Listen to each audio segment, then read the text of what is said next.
All right, hello everyone, and welcome to my channel. This is an educational channel. We check out important, impactful theories and discoveries and concepts that you probably don't know anything about because they've been suppressed. Things that are important, but somebody in the powers that be has restricted your access to them. Put their dirty little hidden hand on the scale. And this is our 282nd Bible Decode. This is, all of them are coming from the New Testament. We'll be getting to the Old Testament soon enough, but we've been exploring both the Roman origins hypothesis for the New Testament and the Dead Sea Scrolls. And they work together to a great extent. The Roman origins hypothesis is that the New Testament was actually written by the Caesars as a psychological operation against the Jews. The Caesars of the Flavian dynasty of Caesars, that's Emperor Vespasian and his two sons, Emperors Titus and Domitian. They were in charge of the Roman Empire from 69 until 96 AD. They wrote the Gospels in particular. Maybe Domitian might have written John and Acts, and maybe some of their later relatives wrote some of the other books. The Pauline epistles in particular were quite likely written by Pliny the Younger, as well as some of the Piso family or Peso family that were also related to these Flavians. But in terms of the Gospels, coming out during the time of Vespasian and Titus, that's from 69 until 81 AD. And they wrote it so that they could try to mellow out the Jews or tame or domesticate the Jews, who had been a major pain for the Romans for over 100 years, all the way back to when Pompey came into Judea in 63 BC. Constant revolutions and revolts and uprisings and insurrections coming from the Jews. The Jews believed that they were the chosen people and that they had this special Mosaic law that they had to follow. And so many of them were literally willing to die to uphold their traditions and their rituals, while the Romans, while being tolerant of their many different groups of people that they had conquered, while remaining tolerant of their religion, they wanted you to kick back a little bit for Caesar, and the Jews were not willing to do that. And the upshot was that the Jews were super high maintenance for the Romans, more so than any other nation that they ruled. And so there was certainly a motive for them to try to mellow out the Jews. Even after this culminating war from 66 until 73 AD, called War of the Jews, that both Vespasian and his son Titus were military generals in this war before they became emperor. And in fact, in 69 AD, Vespasian became the new emperor, and Titus took over. He put his son Titus in charge of the military in Jerusalem, in Judea, and he went to Rome. But when Vespasian went to Rome, he had to have been thinking, I'm going to need to take some extreme measures here in order to make sure that my position is secure, because this was at the end of the Roman Civil War, and within the last 12 months, Rome witnessed the assassination of Emperor Nero, the assassination of Emperor Galba, the assassination of Emperor Otho, and the assassination of Emperor Vitellius, all coming within 1 year of each other. So Vespasian can't really feel that good about stepping into that position unless he does something to, shore up his position. Anyway, if you watch any of my previous videos in these Bible Decode series, you can probably get a lot more of the actual direct evidence for the Roman origins hypothesis, and going through many of the many books that have been written about it, especially recently. Michael Menescot's book that just came out called Christianity's Origin as a Flavian Secrecy Cult, Joseph Atwill's 2 books, Caesar's Messiah and Shakespeare's Secret Messiah. Turns out that Shakespeare, as well as a bunch of other authors, knew that the Romans wrote the wrote the New Testament, and all of Shakespeare's 39 plays are in fact about the fact that the Romans wrote the New Testament, and they did it as an attack against the Jews, including his most famous play called Romeo and Juliet. But William Shakespeare wasn't the person that wrote it. It was written under the name of Shakespeare, but the actual author was a Jewish woman named Amelia Bassano, and she was originally from Italy with Moroccan Sephardic Jewish descent, and she conceived of her Shakespearean corpus as a counterattack against the Romans from their original attack against the Jews. Joseph Atwill claims that while Shakespearean scholars even today don't understand like 30% of the lines of all of the Shakespeare plays, even the experts don't understand most of them, Atwill claims that he is able to decode practically every line of every play of Shakespeare's oeuvre just from putting this cipher on it, understanding that this is all about the Romans and the Jews and the New Testament. But many, many other authors also understood this, including Tolstoy and Cervantes and Mary Shelley. Frankenstein is about Jesus, and Emerson and Tolkien and C.S. Lewis, they all understood this. So I think that there were a lot of people throughout history that have figured this out, but it's kind of been suppressed. In the late 19th century, Bruno Bauer dug into this at the University of Berlin, and then a lot of people at Oxford in the early 20th century, including James Valentine Hannay and Sir Ronald Syme, and as well as people at the Encyclopedia Biblica, which is, I believe, like a Protestant publication. They all understood what was going on. And then moving forward into the late 20th century, we have both Abelard Reuchlin in his booklet called The True Authorship of the New Testament, and Roman Piso,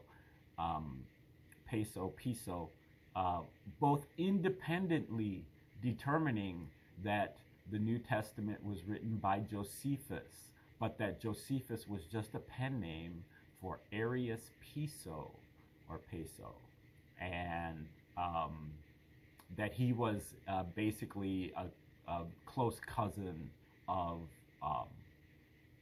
the Flavian dynasty, and he was kind of like a shadow player in the Flavian court, kind of like a Henry Kissinger type person, and that Pliny the Younger was the younger foster brother of Arius Piso. So it was a family endeavor.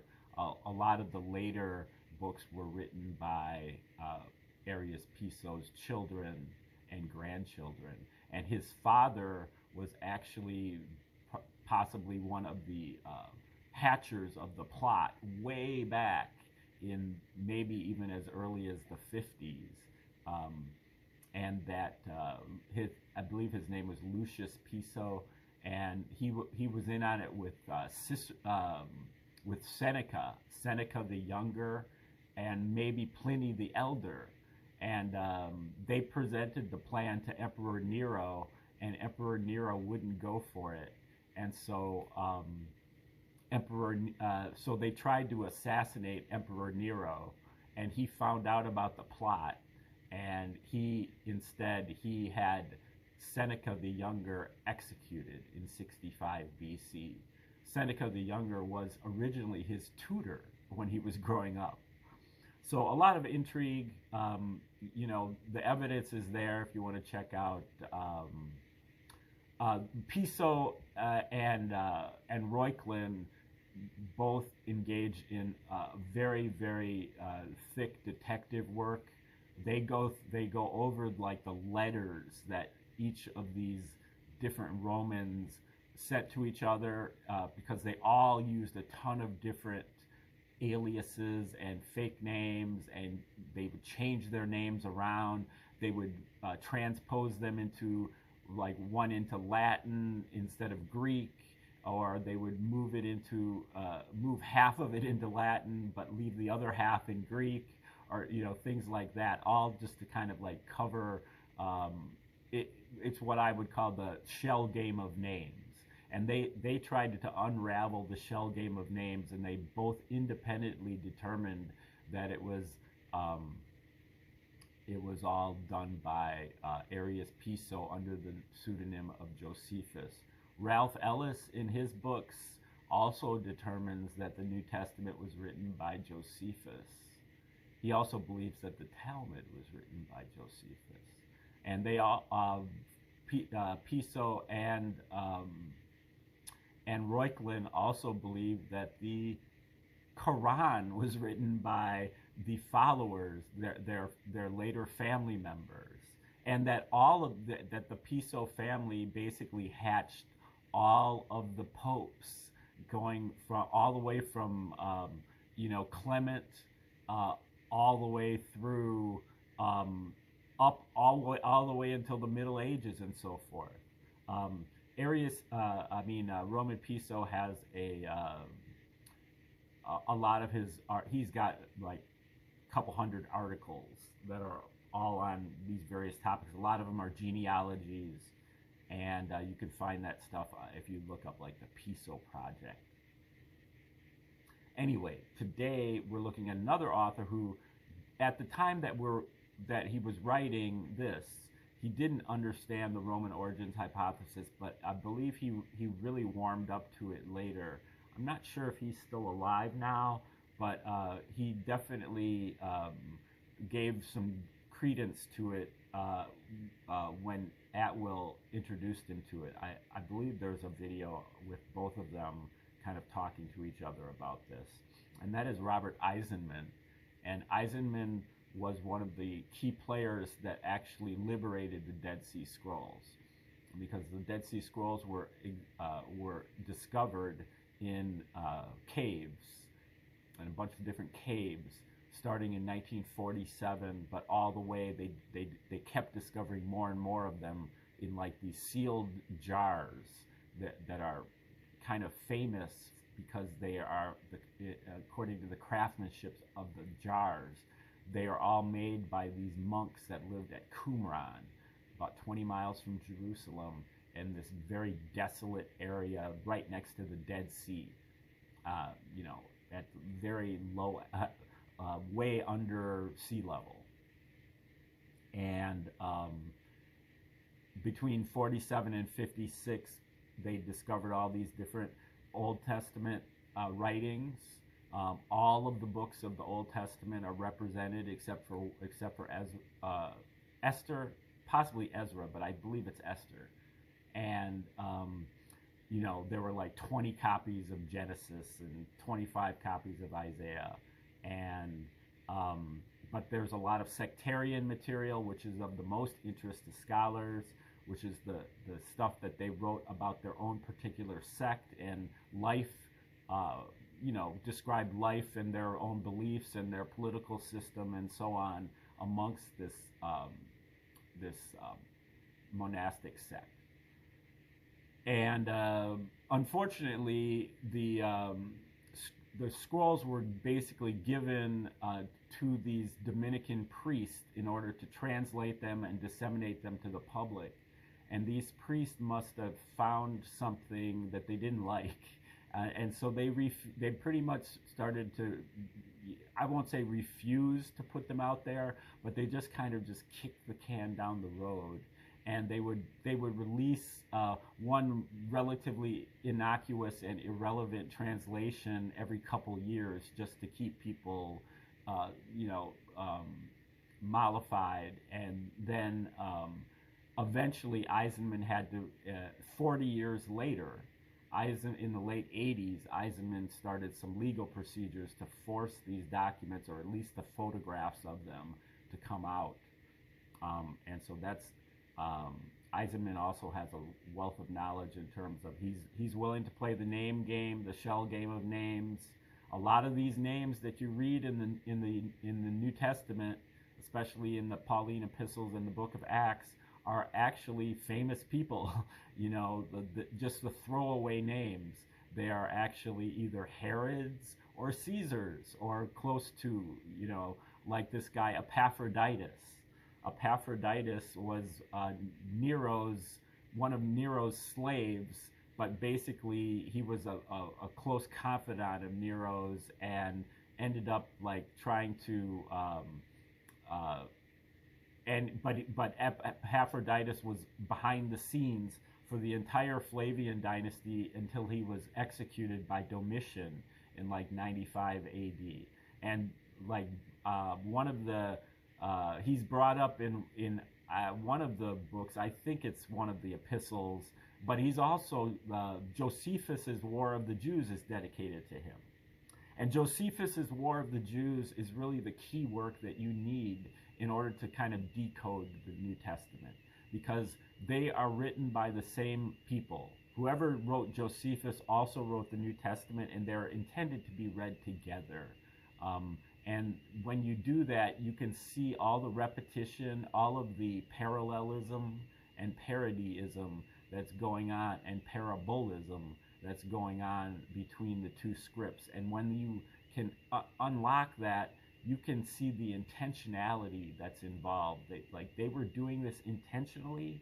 They wanted it to be discovered at some point, but I think our cognitive dissonance has prevented us from doing so, along with the suppression.